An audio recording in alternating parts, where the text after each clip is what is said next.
So I heard if you load up a Game Boy Color exclusive game into a Game Boy, you get this neat little error message, so let's try that.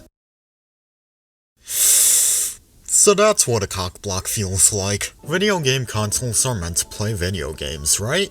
Well, yes, but also no, but also yes and more.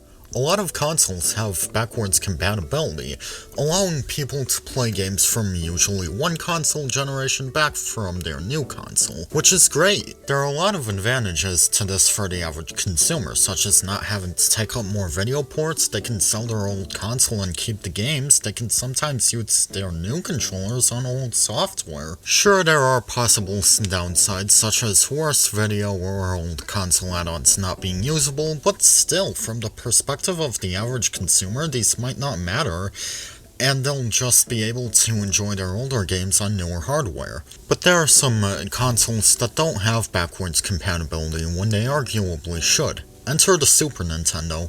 When the Super Famicom hit the American market as the SNES, some news outlets had stories about how consumers were upset they couldn't play their NES games on their new console. It goes to show how Nintendo kinda shot themselves in the foot with that when calling it the Super Nintendo Entertainment System, which is likely a reason why the only future Nintendo console with a derivative named the Wii U had a Wii mode. Basically, the system would reset into its own Wii menu.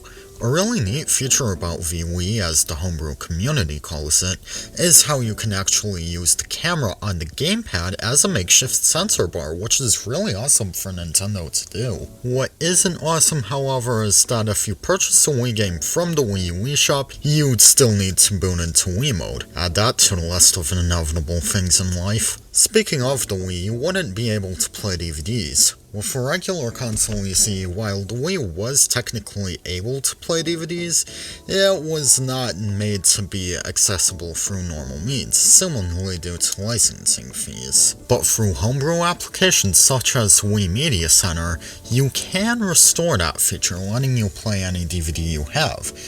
In the 5th to 6th generation era, discs would basically have game data on a specific track, and playing that track on a CD player would not only play data in the form of loud as fuck noise, but would also likely damage the data. So some game discs would have a message to warn the listener to please not nuke their home. One such warning track could be found in the Sega CD and Saturn discs.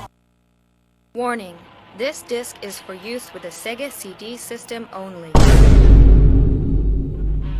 This disc contains CD-ROM data and is not for audio use.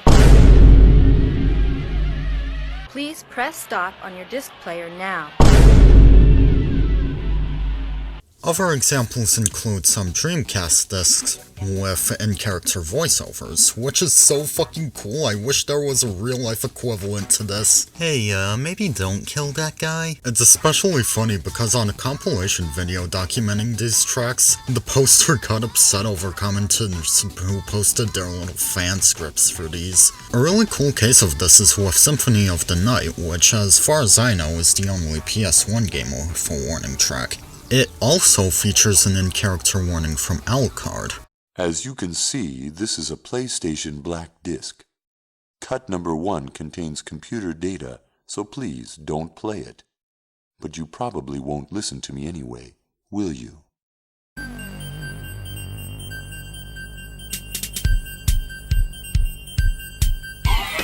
The warning track even has exclusive music, likely made as filler so you can remove the disc before the data track plays, but it's still a banger. An interesting case of a compatibility goof is with Pokemon Mystery Dungeon Red and Blue Rescue Team.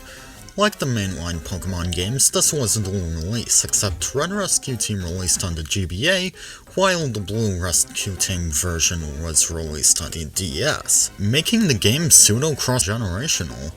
Since DS models up to the DSi had a second slot just for GBA cards, Red could be inserted to not only play that, but it could also be inserted while Blue was running to let the player recruit Red exclusive Pokemon into Blue. Red players weren't out of luck though, as they could recruit Blue exclusive Pokemon through passwords. And like Animal Crossing, you can just look them up.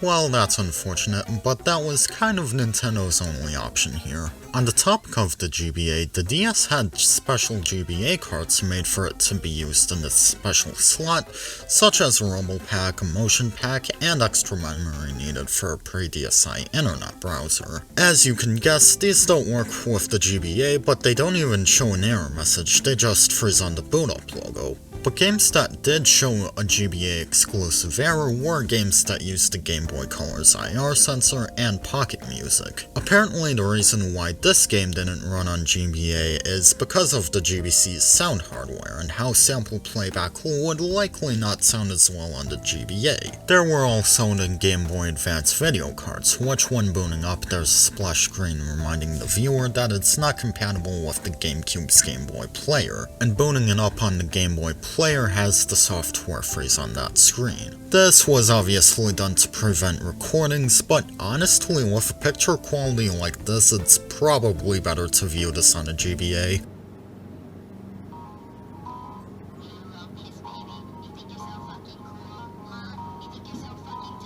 With the PlayStation 2, they managed to include PS1 compatibility as well as DVD support, which definitely helped boost the console's sales into its top-selling consoles of all time. But the PS3's compatibility is very janky. All PS3s have backwards compatibility with the PS1, but only the original models of the PS3 are compatible with the PS2.